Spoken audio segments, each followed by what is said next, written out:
In 2021, I set a huge goal to reach 100,000 subscribers before the year ended. And I failed. Today, I want to talk about it. I want to take you through the emotional rollercoaster of setting ambitious goals and the challenges that came with facing the failure of my biggest goal for the year. But I also want to look back on the past year and what this channel has become in that time. A little later in this video, I'll take you through my plans for that big box of pencils and my focus for 2022. So grab a drink, get comfy, and let's chat.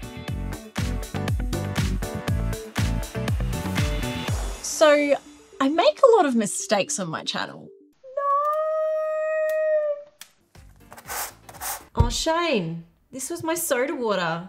This is my drink. I don't think this one's gonna work for me. Has it worked? No. No, okay, this is even worse. Yeah, you should probably start over. I'll have to do it again. It's getting worse, just stop. Oh, no, don't stop. And I try not to hide them because I want to show you that it's all a part of the learning process in being creative. But that doesn't mean it's easy to face failure. These past few months have been incredibly challenging for me to accept the reality that I might not reach the very public goal that I set so many months ago and face all those people who said I was crazy for setting such a big goal in the first place. At this point, it might help you to know a few things about me. I'm a quick learner and I'm a big dreamer. Through school, I was a high achiever. I took on twice as many classes as I should have, and I had the best grades in them all. I tend to go all in whatever I do, but my ability to pick things up quickly as a kid meant that I didn't actually have to face failure very often. It's something that I've had to learn as an adult. Having kids and realizing that the goal of being a perfect parent was impossible has helped me to build up the patience and persistence and acceptance of my shortcomings in a way that I was never able to do at school. And it's only as an adult that I've realized that learning to fail is such an important part of life because fear of failure stops creativity more than lack of skills or the right tools ever will. My creativity has grown more in the past 12 months than at any other time in my life.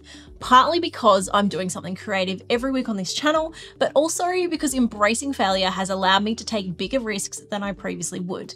And those creative risks have allowed me to think outside the box and try things that I would never dare to try if I was afraid of making a mistake or failing. So you would think that failing at my 100,000 goal would be not too hard to accept, right? Well, no.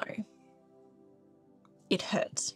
The final few weeks leading up to Christmas left me feeling incredibly on edge to the point of anxiety and insomnia. 2021 has been such a difficult year for so many of us, and we all have challenges beyond what we share with the public, right? And through the whole year, the joy and excitement of the community that I have built here on YouTube with you guys has been one of the positives that I've been able to focus on.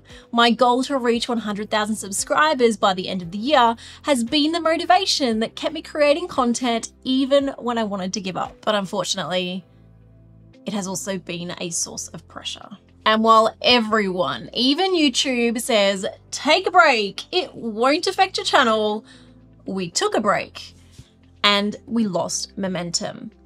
Thanks, YouTube. As the year continued, our excitement for our growing channel changed to frustration with the YouTube algorithm. All of a sudden, YouTube brought in YouTube Shorts and creators were resharing content from TikTok and going from 0 to 100,000 subscribers in 4 months. Meanwhile, many of the existing creators felt like our videos were getting less attention, and when we tried Shorts, they never seemed to take off. Honestly, I am not happy where I found my mind in the past few months of 2021 because I was so focused on this goal. I started checking my analytics every day. In fact, maybe 5 or 6 times a day, if I'm being completely honest. I felt so discouraged that my momentum seemed to have slowed down when I had expected it to increase. My Twitter followers saw a few slightly passive-aggressive posts from me about YouTube where I just felt overwhelmed with anxiety and frustration at the huge focus on new Shorts creators, and I honestly felt like I was old news. And if you've ever been confused about why the creators that you love suffer from anxiety or complain about low numbers or views, even though they have hundreds of thousands of followers that you could only dream of, this is it. YouTube often creates an environment that is so much about the numbers, it makes it nearly impossible to look away.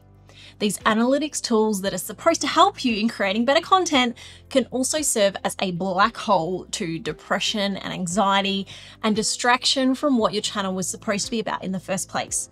You publish a video and the first thing you see isn't the likes or the supportive comments.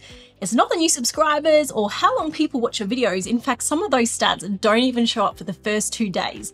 It's a ranking against your other videos, a direct comparison of how well your video should be doing compared to your latest videos. So there's a constant pressure that every video must be your new best video. Add this to the negative comments. It's easy to say, ignore the haters and focus on the positive. And this is true, but there's a lot of research online that shows that it takes at least 5 positive interactions to balance out 1 negative interaction. If you think about this on the videos you watch, how many positive comments do you see on YouTube videos? And do they balance out the hateful comments in those posts? I'm mostly lucky with this on YouTube. You are an amazing community and I feel very supported in the comments on my videos. I try to read every comment on my videos, even if I don't always reply. And I hope that that's something I can continue to do as this channel grows. But over December, my head wasn't in a good place. And it was around this time I looked to TikTok to give my audience a boost and had a few videos that kind of went viral. Now that is not a healthy place for an anxious mind to find value in the comment section. Talk about competitive bullying. I think one of the hardest things for me is that I genuinely felt like my channel deserved to have more subscribers. And maybe that sounds arrogant or like I have a huge ego, but if you know me, you know that's not who I am. Those of you that have been with me for a while have seen the huge effort that Shane and I pour into every single video we make. We have gone above and beyond, both working crazy hours with 2 kids at home to create the best content that we can.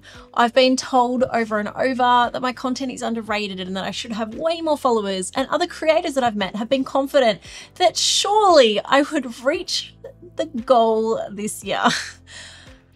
So by the end of the year, I was just feeling exhausted and overwhelmed. So to not reach my goal while other channels are skyrocketing in subscribers and views in half the time, often with recycled TikTok videos, it's just disappointing and a little heartbreaking. And in the weeks before Christmas, I had to make the hard decision to let go of my goal before I burnt myself out with anxiety, anger, and disappointment from all of these mixed emotions that I was feeling about this whole situation. So I let it go and it was okay. And I took a break and now I'm back. And before you worry about the giveaway and all those entries, I have a new plan for that, which I'll come to shortly. But first, let's address this anxious mess because I know you've probably been here too. The first thing I did when I came back was actually give my computer a complete wipe and hard drive reboot. It had been running with issues and not saving my preferences for months, and it was time to give it a fresh start. It actually freed up a mysterious 300 gigabytes, and honestly, I think it was a good metaphor for what my mind needed too. So after decluttering all the anxiety, frustration, and pressure of 2021 from my mind, I decided to revisit the past year and look at what the year actually was, without the disappointment clouding my view. And you know what? We had a really good year. I've been creating adult coloring books for more than 5 years now, but this was the first year that Shane and I were both working full-time on this together.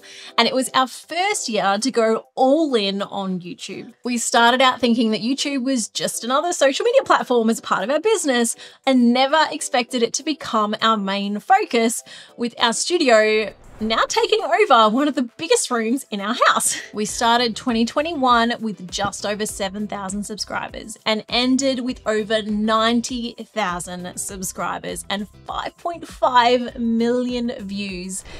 But we also saw our biggest growth ever on every other social platform, including gaining 25,000 followers on TikTok in the final few weeks of the year. And we got verified on Pinterest. We got to meet Jazza and his amazing team and visit his studio for an epic collab on his channel. I collaborated with ADC Art Attack on a crazy coloring challenge and even got to say hi to Chloe Rose Art, who I will be doing a video with soon. I've worked with brands like Diamond Dots, Cricut Australia, Winsor Newton, Ohuhu, Artistro, and more, and my own work has been shared on the Instagram accounts of Derwent, Caran d'Ache, Sharpie, Prismacolor, Blick. I even made it on the front page of the local paper. Our studio space just keeps growing with some fantastic new equipment and cameras that have been given to us by Blackmagic Design. We'll definitely have to give you a tour this year, so let me know if that's something you'd find interesting. And one of my favorite things we achieved this year has been this new 2022 planner. I'm really happy with how well this has come out, and in fact, I'm going to be giving you a closer look in my next live stream, so make sure you're subscribed and have your notifications turned on so you don't miss that one. So the thing is, we had a good year. Well, we had a great year.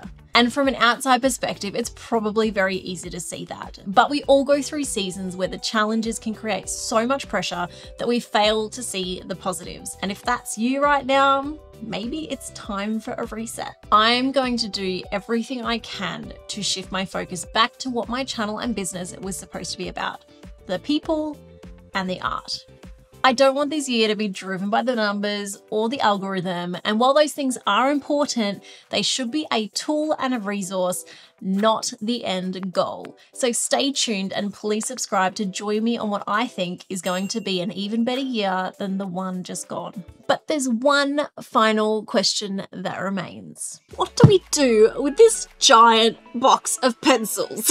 In the original giveaway, I would get to open this huge set of Polychromos pencils along with one winner selected from the top 100 highest scoring entries if we reached 100,000 subscribers before December 31st. Even though there were other prizes available, my biggest regret with this giveaway was that the grand prize was only available to the top 100 high scores. That decision was a mistake, and I'm sorry. But now that giveaway is over and we didn't make it, so I could return these pencils, or we could do a new giveaway. After all the wonderful comments from you all, I decided that we should extend the giveaway. Well, sort of. Technically, this is a new giveaway with new rules. The winner will be drawn when my channel reaches 100,000 subscribers, whenever that happens. The grand prize will no longer only be available to the top 100 high scores, it will be available to everyone. But I will be taking all of the current entries from the previous giveaway and automatically including them in the new giveaway. So if you earned 50 points, you'll now have 50 entries. If you earned 500 points, you'll now have 500 entries. So the top 100 still have a huge advantage for all that hard work, but everyone has a chance to win, even if you only have a single entry. And maybe I'll finally get to open this for myself too. You don't have to be a subscriber to enter. You just have to put in your email address on my website at the link below. But of course, I would love for you to subscribe to my channel as well. Thank you so much for chatting with me today. I'd love to hear from you in the comments if you have a favorite video over the past year.